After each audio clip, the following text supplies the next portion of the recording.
আসসালামু আলাইকুম, কেমন আছেন সবাই? আজকে আমি নিয়ে আসলাম পেস্টেল রঙের ছোট্ট একটা টিউটোরিয়াল। ঘর কিভাবে পেস্টেল রং দিয়ে রং করা লাগে। রং করার আগে অবশ্যই তোমরা ভালোভাবে একটু স্কেচ করে নিবা। স্কেচটা ভালো হলে অবশ্যই রংটা দেখতেও ছবিটা সুন্দর হয়। তো প্রথম আমি ব্রাউন রং দিয়ে একটু শেড দিয়ে নিচ্ছি। আর তোমরা পেস্টেল রংটা অবশ্যই যখন করবা, মিক্স করার ক্ষেত্রে অবশ্যই রংটা শেড করবা। তো আমি এক পাশ থেকে ডার্ক লাইট রেখে শেড করেছি এবং সেই সাথে এখন ব্রাউনের সাথে একটি ইয়েলো আঁচড় দিচ্ছি। এটা হচ্ছে হলুদেরই মতোই এটা রং, বাট একটু গাঢ়। তো তারপরে আমি দিচ্ছি পেল অরেঞ্জটা, সেটাও আমি মিক্স করছি।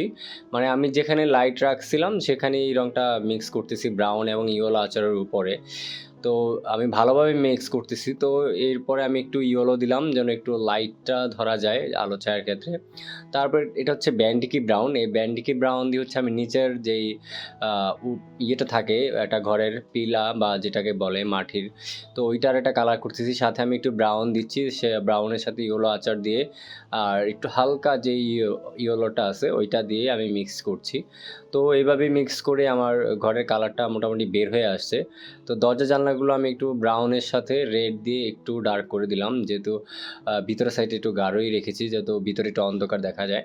আর সবশেষে আমি হোয়াইট দিয়ে একটু ভালোভাবে একটু মিক্স করে নিচ্ছি, ভ্যানিশিং যে জিনিসটা নিয়ে আসি আলো ছায়া ধরে।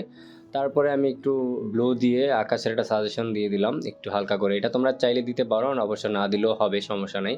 তারপরে আমি হচ্ছে যে এটা হচ্ছে ব্ল্যাক ডায়মন্ড, একটা কালো রং দিয়ে আমি এটার একটা আউটলাইন করে দিয়েছি যাতে ঘরটা দেখতে একদম স্পষ্ট বোঝা যায়।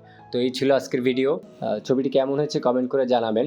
আমি সামনে আরও কিছু ভালো টিউটোরিয়াল নিয়ে আসবো, যাদের বাসায় ছোট বাচ্চারা আছে নতুন শিখতেছে তাদের জন্য পেস্টেল রঙের জন্য ভালো ভালো কিছু টিউটোরিয়াল নিয়ে আসবো। সবাই ভালো থাকবেন, সুস্থ থাকবেন।